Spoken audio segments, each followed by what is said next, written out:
When disaster strikes, will you be ready? Good evening, and we begin tonight with the monster hurricane and its deadly impact already. When all hope is gone, will the government be there for you?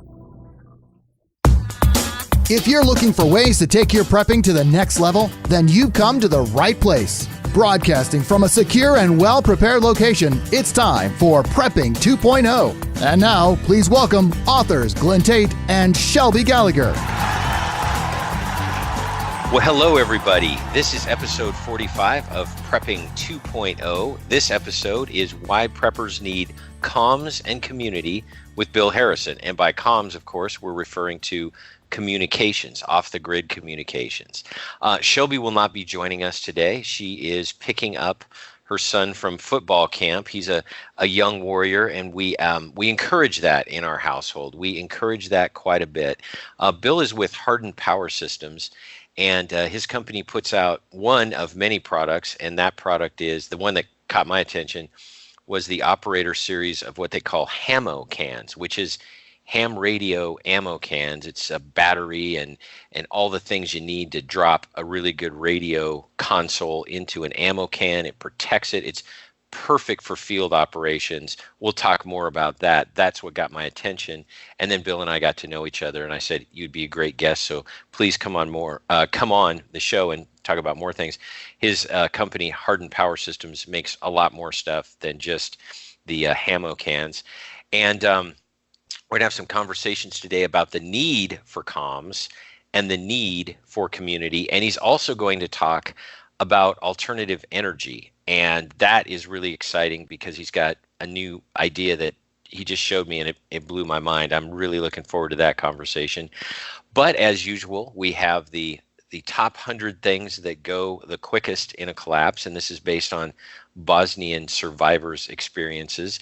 And it's a great list of things that you never would have thought of, and then you hear them and you say, oh, boy, that makes sense. So these are things to either have or have a plan for acquiring, such as bartering. And this list of the top 100 things is on our website, which is prepping2-0.com. And we encourage you to go there, follow along. You can listen to all the episodes. You can hit all the buttons for, subscribing on iTunes, Podbean, Stitcher, all that kind of stuff. The radio stations we're on and when we're on. By the way, word about iTunes, please rate and not only subscribe, but rate and comment and review. It really helps the algorithm push our show out to other people who are interested in this topic. And if you're listening to this, you probably want others to also learn about this topic. That's one of the things that preppers are well known for, and I think it's a nice trait that we all have, is we want other people to get this message and be prepared. And it's partially selfish. We will have fewer mouths to feed and fewer people to take care of in the collapse, but it's also, I think, a genuine, good-hearted desire that we have that other people are going to live through what's coming and actually be as comfortable as possible. So yeah, please share the message. Well, speaking of sharing the message, we had just an enormously good reaction to episode 41, which was the one with John Mark about who's going to win Civil War II. Giant download numbers, make comments. Friends were texting me and telling me what a great show it was. Really encourage you to listen to that. And I encourage you to go onto John Mark's YouTube channel and listen to the other things he does. He has really, really insightful stuff about not just politics. I hate politics, right? So when I say it's about politics, it sounds kind of gross. It's not your normal kind of yelly shows is what I call them, where pundits yell at each other. No. It's about the future of the country, where it's going, how it's getting there, why this coming domestic conflict of however it plays out, why it's coming. And I highly encourage it. We were on the Patriot Trading Group's show on KXXT, which is a big radio station in Phoenix. That was fabulous. Thank you to Patriot Trading Group. They're friends of ours. They sell gold and silver, and they don't pay me or anything. I've been listening to their show for 10 years, and I'm a big fan. And then speaking of radio stations, and you might be listening to us on one of the radio stations we're on in the western states, KHNC in Colorado is a great station. Love it. We're really turning into a great relationship there. I'm filling in for other hosts on that show, and I have a Tuesday show for 2 hours called the Open Forum, and you can go onto the KHNC 1360 AM website, hit podcasts, hit Open Forum, and just look for the Tuesdays, and there's the show. We have a lot of fun on that show, and with 2 hours, we get to talk about all kinds of really cool topics. That has been real blessing. So thank you to the KHNC folks. Really, really appreciate that. Well, if you're a Patreon, and I hope you are, and Patreon is this thing where you can pay between $2 a month and up to $20 a month. I guess you could pay more than that, but I kind of don't suggest it. Just kind of save your money and spend it on on comms. But goodie bags, we have stuff we wanted to send out to all our Patreons. That'll be coming out by the time you hear this show. It probably will have arrived, and depending on your support level, we send out differing stuff. If you're $20 a month or more, we have a copy of book one of my books, 299 Days, and a copy of Shelby's book one, which is a great state and signed, and then a bunch of other stuff that you're going to see, you're going to love. The Patiently Awaiting the Collapse stickers and a surprise product with that thing on it, with that slogan on it, is coming, and we're already getting a lot of pictures that folks are sending in of their Patiently Awaiting the Collapse stickers that are affixed to things like gun safes and all kinds of other stuff. A friend of mine, 2nd Ranger Battalion, I'm not a Ranger, by the way, I've never been in the military, not implying that I'm cool, sent one on his water bottle with his 2-bat scroll and his tab, and that was really cool. But stuff like that. And then sort of more, and the final administrative item, I guess, and that is the big announcement that we had in the last episode. I'll go ahead and let you know, too, if you didn't catch the last episode, and that is there's going to be a second edition of the 299 Days book series, and it's going to be an updating, a little bit of a refresh. The storylines will not change very much. It's not going to be radically different, but there's going to be some updates, some refreshing, and there's going to be a change in one of the storylines, and that is the role of Dr. Foxy is going to change. And the short version of that story is that character, of course, is my former wife. And when I wrote these books, I was trying very, very hard to keep a marriage together and to be as kind and polite to her and respectful as possible. And some said it was a little unrealistic. And so I'm going to make her character and that storyline more realistic in the second edition. And excuse me. Oh, and the big 9mm versus 40 cal debate. The second edition, I will switch from 40 to 9 and get up with the times now, right? That seems to be a big debate. So that'll be coming out probably.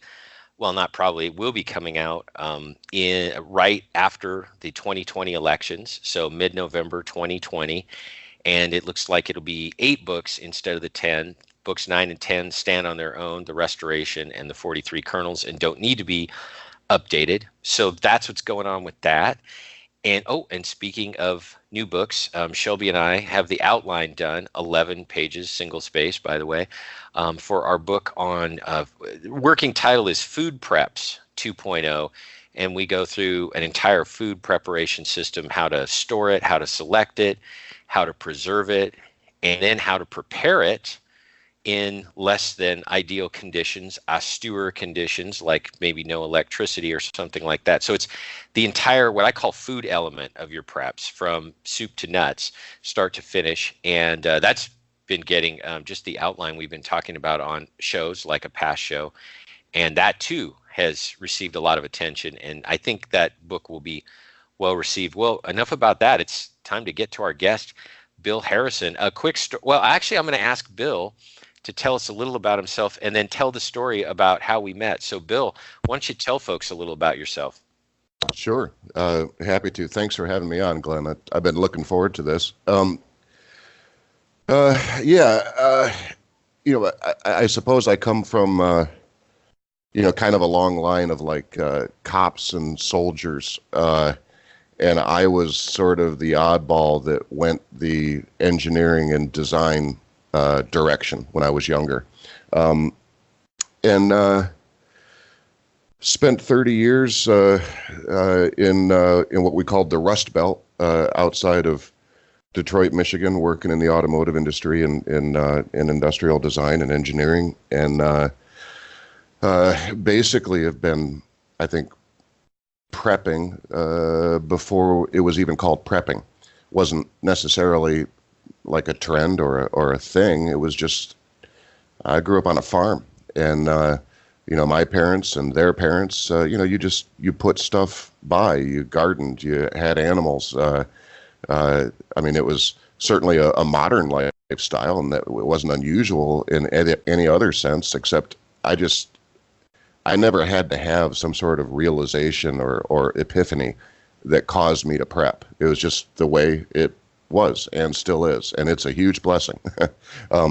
So it took me about 10 years to get off the farm because I thought I wanted the city. Once I hit the city, it took me about 10 years to escape. And I wound up coming to Tennessee to find my wife.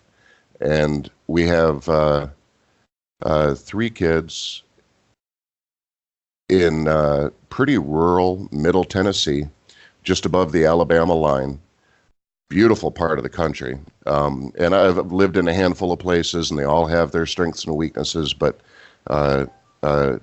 Tennessee is a choice that I'm very, very happy with. So we've got some small acreage, a little homestead in the middle of a lot of bigger acreage. We're covered up with deer and turkey, and one of the really interesting things, and some people know this and some people don't, but my company, the shop itself, is actually on our land. So my commute is about 300 feet, and it's awesome. And frankly, that also was very deliberate from a prepping standpoint. I've got a big building that's full of alternative energy stuff and batteries and solar panels and gear and equipment and inventory, and that's not such a bad thing to have, say, in the backyard. So now, at 51 years old, I find myself busier than I've ever been,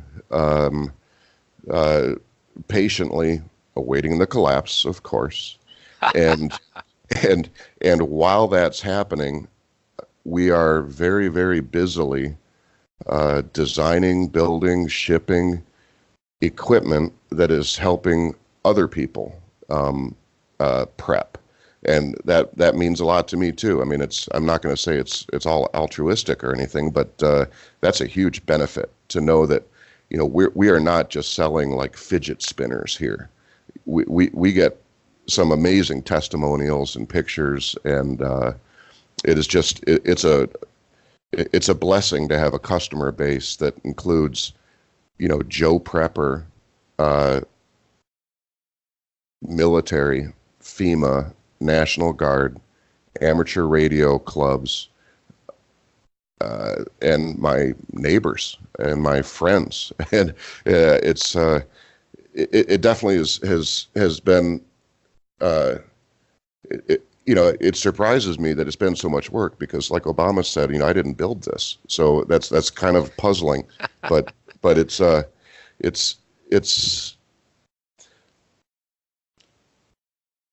neat when you've got your half dozen closest friends expressing a desire to come to your place if things go sideways. And that's very deliberate on my part. And we can talk about that later and why it's critically important. But yeah, I suppose that's me.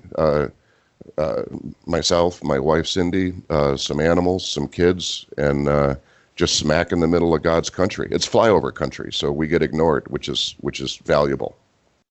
Yeah, that's perfect. And tell folks about your give them your website and then also your YouTube channel. Which here's the thing about your YouTube channel that I like so much. You do 90-second and sometimes longer videos with an overview of some of your products, and it gets your mind spinning when you watch these things and you think, "Oh my goodness, this is how I could apply that," or something like that. So give folks your website and your YouTube channel before we proceed. Sure. And apologies for the long URL, but it is portableuniversalpower.com. There are other ways to get there, but that's the best probably. So again, portableuniversalpower.com. The company name is Hardened Power Systems, and the website is probably the source of, I don't know, maybe 70-80% of our business activity. It is the most likely way that people interact with us and get gear and so forth. And the YouTube channel is Hardened Power, and that's really been actually a lot of fun. It's funny. The videos and I'm sure you know this, the videos take longer than you think to make. You're never quite happy with it when you hit the upload button. Once it's done, you're like, well, that's great. And it's in the bag and it's done and people are seeing it. And it's kind of like, I don't know, it's sort of an investment. So I always look at our channel and I think about all the videos that we should have done already. But we're getting better with that. We've gotten some better software so we can use more than one camera angle and when you and I were talking privately, I mentioned one of the things that's nice is we finally got some serious internet. It's a challenge. We really are in the middle of nowhere. Our home and our shop is at the end of a dead-end road between two rivers, about 15 miles from the nearest town, which is not much of a burg. So things like internet and cell service are a challenge. But that's a good example. With a little bit of knowledge, you can. What we did was put two Yagi antennas, and Yagis are just directional antennas. They're not expensive. They're very common, easily found. A couple of Yagi antennas up on a pole on the roof of the shop, and aimed it at the distant cell tower, and now we've got screaming internet. So that's another thing that helps the YouTube channel, is now instead of 10, 20 hours to upload a video, it takes a few minutes. So that's good. Well, and you mentioning the setting that you're in is the perfect segue to a topic, and we have about 6 minutes left in this segment, but we'll keep talking about it after the break. And that is the broad question for you: why do preppers need comms? Sure. It almost shouldn't even be a question, right? It should be obvious. If right now our culture, our society, our interaction is just inundated with communication, I mean, to an extent that's perhaps dangerously pervasive, we're almost too much in touch all the time.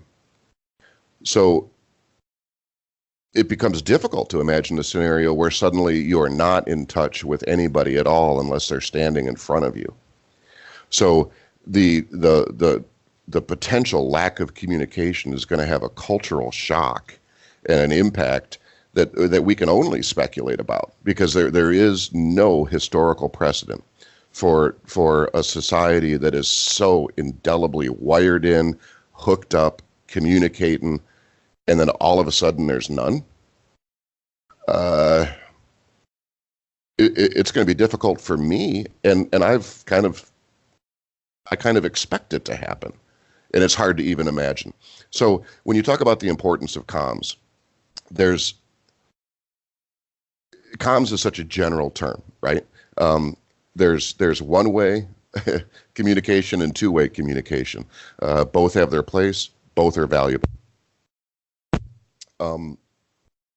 When people think about ham radio, and you and I have talked about this, and it's too true not to make the point again.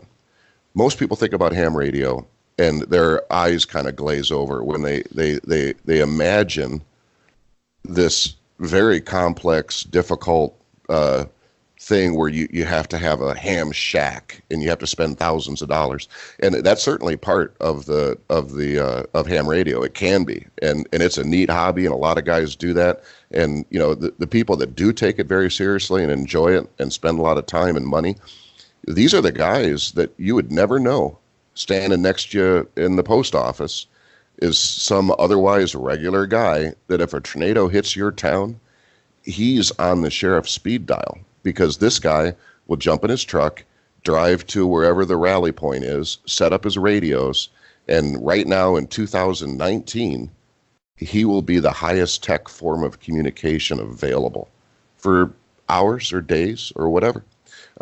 So there is that. At one end of the spectrum, ham radio is powerful, it's versatile, it can be complicated, and you really can talk all the way across the world with it. Now, what I have seen, and I do think I'm in a unique position just because of my business and our customers and the feedback. What I've seen, I think, is a very intelligent move by your average prepper to begin with something called GMRS. You and I have talked about it, the General Mobile Radio Service. So GMRS, it does require a license, but that license does not require a test. The feds just want your money and your name. So you give them $65, $70. Within a day or two, you have a call sign. You're legal to operate on the GMRS frequencies. And one of the neat things is it covers you and your what the FCC calls immediate family. But when I called the FCC to get clarification on that, it's what you and I would consider extended family. It's siblings, it's parents, it's children, it's grandparents. It's my Korean gunfighter buddy on my team. You look at him and you'd say, "There's no way these two guys are related." But yeah, we identify as immediate family, Bill. Yeah, he's your brother, right? That's he's right. We identify, so that's all that matters nowadays. Amen. So for a small amount of money and literally 10 minutes on the FCC webpage, you're legal to run GMRS. Once you've got and here's one of the reasons I know that some of my customers are like yelling at the radio right now because they're ham guys, and they're like, "Bill, you're a ham guy. What are you doing?"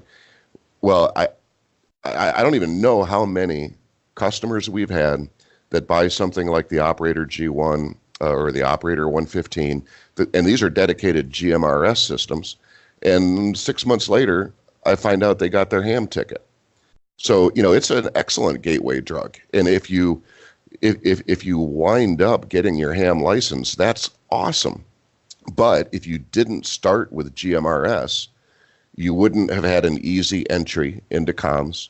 You wouldn't probably have had a reason to appreciate why it's important, why it's valuable, and you probably would never have gotten your amateur radio license. So for the typical prepper, just don't even question it. Just if you've got the money to spend, if you don't have a solution for comms, then get your GMRS license, spend a couple $100 and get half a dozen or more inexpensive, very common little handheld radios, and be prepared. Yep. Yeah, we got a hard break coming up. So we're gonna hit a pause on you, and we're gonna carry over this, and we're gonna talk about how GMRS. I agree with you 100%. You convinced me is the way to go to get started. Stick with us. We'll be back in a moment.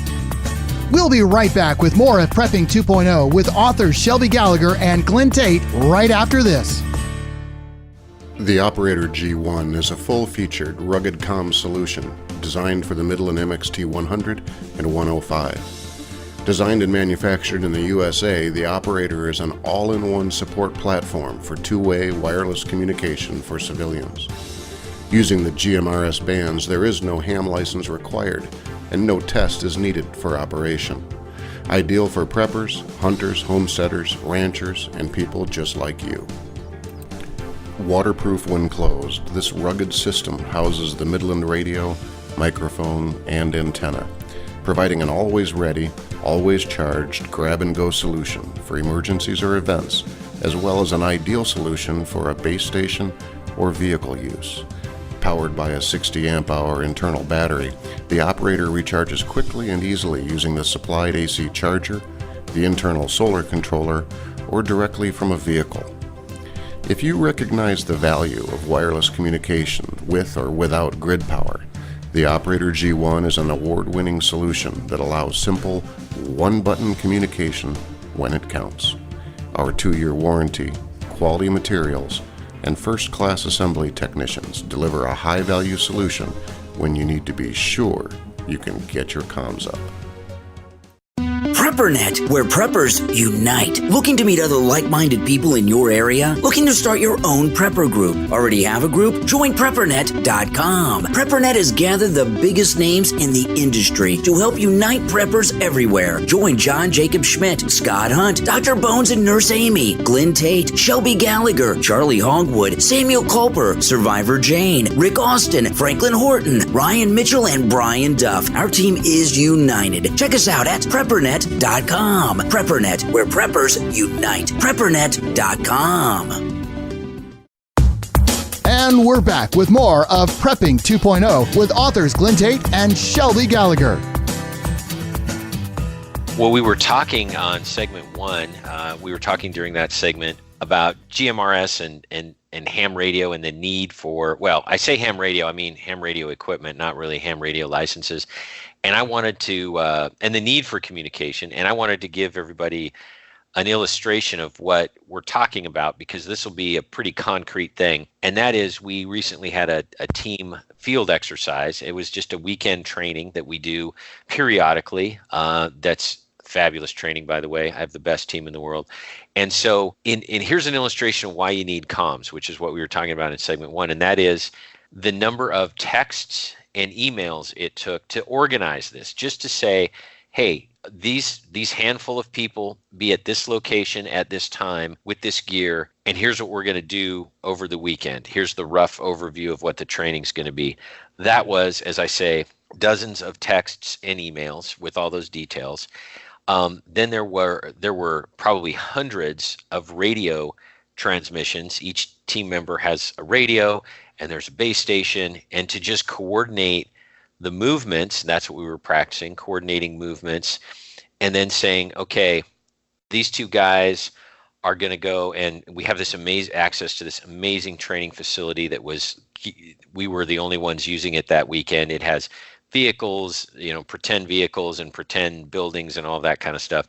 And you go around this building, and then you guys hit the van, and then you guys come around and you guys hit the sedan and all that sort of stuff. Hundreds and hundreds of radio transmissions. That's a teeny example of the amount of communications that are needed to get anything done. Move, shoot, and communicate. We had to move and get there. That took comms. Shooting takes comms. We weren't doing live fire, but we were making sure we weren't pointing guns at each other and that we were pointing guns at the correct place, the bad guys. And obviously, it takes communications to do that. And that's a teeny example of all the comms that are needed. And so, Bill, here's the wider question for you. Comms implies you have people to talk to and listen to, which is community. So why do you think folks in the prepping community need to have community, and how important is it? You almost can't overstate how important community is. Somebody who's prepping for their own reasons, and quite likely is getting a lot of their information off of the internet, and of course it must be true if it's on the internet. So they have good information. The temptation is to kind of be the gray man and quietly amass your preps and patiently await the collapse. And then after the collapse, yay, you've got all this food, and you've got guns, and you've got radios. If you actually sit down, which I did, and long form figure out how many people you would need just to supply perimeter security, cooking, cleaning, keeping an eye on kids, keeping everything running, getting rest, all the unknowns that would crop up. Basically what I came up with is we would need 30 people. Now, once I realized that, and we joke about it within our little mutual assurance group here, which is a group that I'm blessed to be a part of. But figure you got a number of either current or active military, law enforcement, or medical, or engineers, or they're just regular folks, but they're awake. And we've agreed to help each other in advance. What I set out to do 10, 15 years ago was to make my homestead the place they would want to come to, because I don't want to leave my homestead. So I selfishly want these people coming here.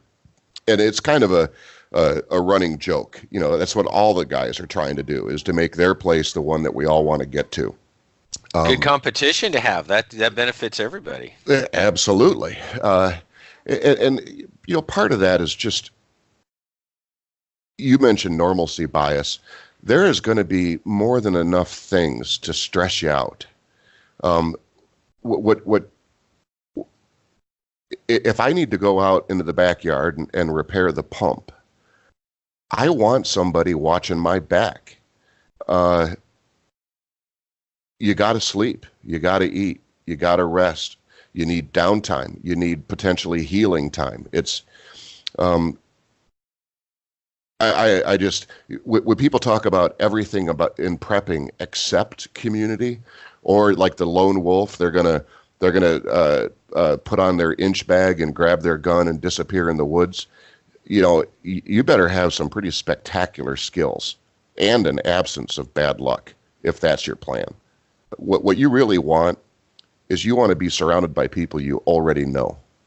Because if you pull that off and you've got a little homestead and there's 30, 40 people there and somehow it's actually working, there's going to be a lot of people you don't know. They're going to be walking up your driveway. And you're going to need patrols, and you're going to need lots of extra people, and you're going to need depth on your fire chart and all of that stuff, because those strangers are going to be walking up and saying, I smell food cooking. This must be the place I need to be, and yep. All of that. And the military has the the famous tooth to tail ratio. The tooth would be the fighting part of the animal, and then the tail is all the rest of the animal. And I want to say that conventional army is a big army is now very proud to be at, I believe, 7-1, meaning for every guy out there fighting, whether it's infantry or Green Beret and everybody in between, they've got 7 people supporting that one guy, right? And that's the finance people, and of course, big army is different than we are, but understand that it's a multiple. For every fighter, it's a multiple, whether it's 2 or 3 or 7 or 10. By the way, in World War II, I want to say it was probably in the teens as far as tooth to tail. I mean, there were that many people that were needed to do all the other stuff. And think about this, and I always go back to the Revolutionary War as an example, because I think it's pretty apropos. Technology was lower, yes, but the amount of technology that the fighting forces used was also lower, so it kind of equals out. I mean, you got muskets, yes, but I mean, you don't have the internet, but you only have muskets. So with that being said, there were quite a few people in every Revolutionary War camp, both for the Americans and the British, that did laundry. A lot of women would come and just do laundry, because you're going to get filthy and soiled. And there were people that made tents. There were people that cooked. There were all these things. So even this idea that it was, the Minuteman idea, a guy just grabs his musket and he goes down to the river and confronts the British, and it was sort of a one-man solo operation, or you didn't need any support even back then. Not even that's true. And you mentioned in an off-air conversation about how towns are 5 to 10 miles apart. If you look at them, old towns are and current towns, and that's about a walking distance there to the other town and back in the amount of daylight you have. And there's a reason for that. We need to be connected. Here's the other thing. I look at history, and I look at not only the past, I look at the present in other parts of the world. How do human beings operate? Because there are a lot of similarities among people now and in the past. And one of the things is that people operate in communities. Some are bigger and some are smaller, but Yes. dare I say, it's not a religious show, but I will say this. I believe God designed human beings in a particular way. And one of the things about our design is that we need other people around for various things. And so that I accept that. I look at, Iraq and Argentina and Iceland, and I look around and I say, no, nobody really is off by themselves. There is community involved, and that'll be especially true in the arduous Spartan conditions of a collapse. And it'll be even more important to have community in America because we are so used to having everything done for us. We go to a drive-through and we get a bunch of food and we hand them a card and it gets charged and off we go. We are so used to outsourcing just about everything to somebody that we're going to need a lot more people to do these things. And of course, this comes with the caveat, and you mentioned this, Bill. These are people right? You got to have that. I'm not just saying open up the gates and let anybody in. You got to have those people now, and you have to have quite a few of them, and that's a balancing act. You the listener are the best person to judge how many people you need and who they are, and if you have access to them. By the way, a quick note: if you are on your own and you would love to be part of a prepper group, but it's a big task and you don't just want to go on Craigslist and say, hey, prepper group needed, that would probably be a terrible idea. There's PrepperNet. I highly recommend preppernet.com. Yep. And it's kind of a meetup. I joke with the founder, Forrest Garvin, that it's the dating site, right? It's the match.com for preppers. It's not really about getting dates. It's about meeting people who then, if you get to know them, hopefully will become part of your team, your mutual assistance group, and all of that kind of stuff. So community is vital. I'm completely, emphasizing what you're saying, Bill, and that's one of the things. Community is one of the things that is part of prepping 2.0. As we fondly say, prepping 1.0 is you've got your beans and your bullets and you got an AR-15, and that's all good. The next step is, among other things, community, and community only works if you can communicate. Give the example that we were talking about off air about the motorcycle gang as a reason to have community, and it ties in with the reason to have comms. How does the community and the neighborhood, or pardon me, the community and the motorcycle gang fit into what we're talking about?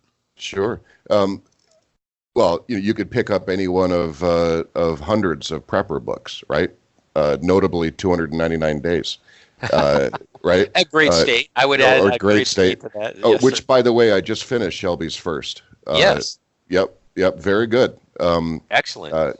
Yeah, I'm a sucker for the genre. So I don't know how much of an endorsement that is, but I did like it. I thought it was very good. I'll pass that on to her. Okay. The idea of the motorcycle gang is kind of a euphemism similar to zombie, right? If you can prepare for zombies, you can pretty much prepare for anything. If you can prepare for the motorcycle gang, you can pretty much prepare for anything. So in our scenario, we're at the end of a dead end road. We've got a handful of neighbors within a few minutes walk or run. One of those neighbors is closer to the feeder road of the road that we live on. Now, he's one of the first people that we're going to be given a radio to. And in a scenario where I'm kind of a fan of James Wesley Rawls as well for his insight, expertise, and his writings. And one of the things, I think he coined the term, I'm not sure, but one of the things he discusses is the golden horde. Okay. Yes, I think he did. It's a real thing. Yeah. So like in my scenario, we're roughly by car, we're an hour and a half from Nashville and an hour from Huntsville. Okay. We're 3 hours from Memphis. So one of the things we have to consider is if there is some sort of a collapse, our little sparsely populated town is going to be feeling these expanding ripples of people that are fleeing the death traps that cities will become. And by the time they make it 50, 60, 80, or 100 miles, the people that have made it that far are either the luckiest, the meanest, the strongest. Somehow they made the cut. And if those are the people that are at the end of my road, then I want that neighbor with that radio to be raising the alarm that's what's happening. Especially since if that did happen, his house is the first one that's ripe for the pickings. And that's what's in it for him. If you pardon the interruption, that's what's in it for him. See, there's politics involved here, and I mean small p politics, not partisan stuff. Hey, you at the tip, the trip line, right? You're the first house that's going to be hit by these bad guys. And by the way, you don't necessarily need to have a conversation with somebody about this now because they may not understand. The idea of golden hordes coming from Memphis may be completely like a crazy idea to them. But when they see it on TV and they know it's coming, now all of a sudden, Crazy Bill wasn't so crazy, right? And so that's what's in it for you, neighbor. And here is a Baofeng, $20, $30, $40. They come in varying costs with different battery sizes. By the way, get them now on Amazon. There may not be Baofengs that have the capabilities they currently have because of the FCC. Google it. Doesn't too much detail right now. So you give that guy a radio, and they're easy to program, and it's on, say, a GMRS frequency. And by the way, nobody's worrying about ham radio licenses at this point because it's an emergency. That guy can tell you when they're coming, when the bad guys are coming. They may be hungry Rotarians or Kiwanis members, or they might be a motorcycle gang. Either way, that's a problem for everybody down that road. And then you, with your people, remember we were just talking about how many people you need. You can send people from your encampment, your household, and all the other ones down to meet the bad guys. And this is how it works. And this is what's in it for everybody. And, and we were talking about the operator ammo cans, which are the ammunition, the ammo can, a 30 cal, a 50 or a fat 50 that's just chock full of all the stuff you need to just drop a radio in, and it's got a battery, and it's got solar charger way, and it's got AC and DC, all the kinds of ways of recharging it. So you got this base station that's transmitting, and you've got all these people with very inexpensive, very easy to operate handheld radios, and they're all talking. And to the extent the bad guys are using radios, and we can expect that they will, probably in the initial phases, not as well as we do because we're prepared. However, the bad guys will acquire radios, and they will probably kidnap people who know how to use radios. So at some point, expect, parity of technology when it comes to comms. And maybe the bad guys have even better comms. But anyway, so you're gonna be listening with this ammo can because it's this great base station. It's rugged as can be. And that's why, I wanted you on the show, and that's why I wanted people to hear what you have to say, is because this scenario we're describing is likely, is completely understandable, and it's a problem that can be solved with very little expense, very little complexity and knowledge and all of that other stuff. And it involves community, and it involves simple comms. So there you go. That's the evangelism portion of this show. I'm evangelizing people about community and comms, and Bill, I think you are too. Anything to add to that? Can I get an amen? Nope, I'm with you on what you just said. Oh, fantastic. So let's see. Preppers need community. We have a little bit of time. We have about 6 minutes here. A little bit of time to talk about alternative energy. And I wanted to set the table for this. Folks, we're not talking about necessarily rewiring your house and having a giant solar array and, powering your espresso machine, with solar power and the tens of thousands of dollars in complexity that would take. Alternative energy on a pretty small level, I would say, to just do the stuff you need to do, and in particular, comms. And so, Bill, one of the things you do as an engineer and do well, besides the operator series of these ammo cans that we were talking about, also some small battery banks and some things that can take solar chargers. Describe for folks the importance of alternative energy for, say, charging radios and stuff, because I think a lot of people skip over this part and they just want to get like 7 AR-15s and go fight the motorcycle gangs, which I'm all for, by the way. It's Sure. just you need to be able to communicate and direct your fire and get your people where they need to be with the stuff they need to have. So talk a little bit about some of the alternative energy stuff that Hardened Power Systems does. Sure. And I guess by way of introduction, one of the things I would definitely say is your goal is not to be able to power your home like it's currently powered. Because if you do that, you're in the upper 10th of the 99th percentile, and you're going to have a massive target on your back. You do not want your house lit up when the surrounding 10,000 houses are dark. So you're not talking about power like you know it today. You're talking about power for things that are critical. When you lose power in your house, the first thing you do, assuming it's nighttime, is you look for light, right? Because you're going to bark your shin on the sofa. You need to be able to see what you're doing. So thankfully nowadays, with LEDs as advanced as they are, small scale solar systems that are portable, and we make some, are incredibly valuable. Say, for example, all I have is a solar system that weighs about 40 pounds. I can carry it with one hand, and it's got a solar panel. Well, what that really means is that I can very easily run like some LED Christmas lights around the perimeter of a room, and everybody in that room can see enough to do what they're doing. It means that I can charge the batteries in a headlamp, so if I have to pull a sliver out of somebody, I can do that. It means that I can keep the communication handheld radios charged. Now, here's another thing too. It might sound funny, but I do this. You can buy an Amazon Kindle cheap. Many people don't know that that comes with an email address. You can put documents into it that aren't Kindle documents, just PDF. You can email it. Go online, download a couple thousand prepper references, email them into your Kindle, throw the Kindle somewhere safe, and forget about it. Those things run forever on a battery charge. You got the Library of Congress right there. Basically, you got all the books that you're going to need, and maybe some interesting, fun books, some classic literature, because you're going to get bored. Absolutely. Books, Encyclopedia Britannica, whatever it might be. And there it is. And you don't, yeah, exactly right. And it takes little power and little cost. Take advantage, folks, of technology that we have now. Yes, it could end up being our downfall. And yes, I don't like Google and Facebook and all that other stuff. I have big problems with big tech. However, I'm going to use them for everything I can. Yeah, keep going. This is good.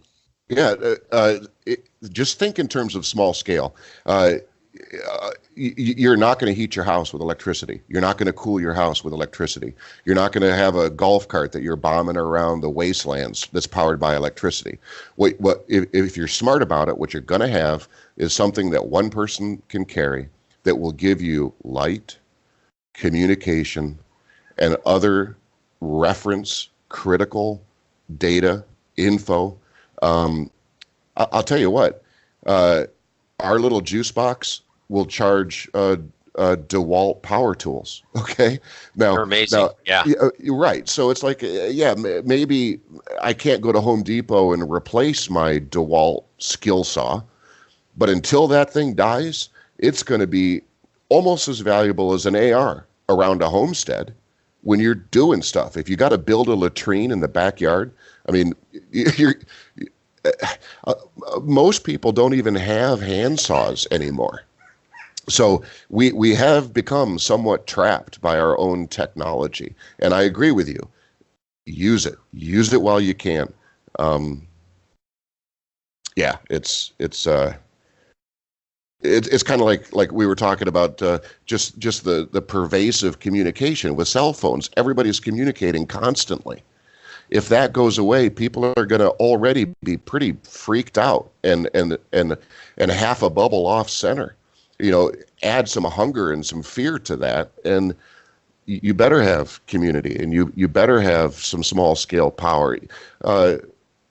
just think about the fact that you don't want people to know what you have. I'm sorry, but you don't. So if that happened, you better have blankets over the windows and low-level lighting, because you're going to be in the house and you're going to be trying to pass time. Board games, cards, reading materials, books, repairs, talk, whatever. Hard to do in the dark. Yeah, it sure is. And we have about a minute before the regular show ends. And by the way, we will obviously have Bill on for the after show, which is available to Patreon supporters. And you can find out how to be a Patreon supporter at prepping2-0.com. And one question we're going to be asking him in the after show that I think is a good reason to listen to the after show. So we're going to ask Bill what his thoughts are on the future of America, but we have a few more seconds. I'll sort of wrap up the regular show with some additional thoughts on alternative energy. I'm always talking about politics and adding value to your neighborhood and giving your neighbors a reason to be on your side and all of that. Remember, I was talking about handing out a radio and being able to have that person communicate, and then their bacon gets saved, because you can rush a team of gun-toting, crazies to go blast away at the motorcycle gang that's marauding that guy. Well, if you can give alternative energy, if you can charge somebody's batteries, that sort of stuff, you got a friend and you got an ally. Well, we have come to the end of the regular show. Can't believe how quickly it flew. Stick with us for Bill Harrison in the after show. You're going to love it. You've been listening to Prepping 2.0 with authors Shelby Gallagher and Glen Tate. All of the fun and easy prepping information heard on this podcast can be found online at prepping2-0.com. You can also find out more about Glen's books online at 299days.com and about Shelby's books online at agreatstate.com. Until next time, be smart, be safe, and be prepared.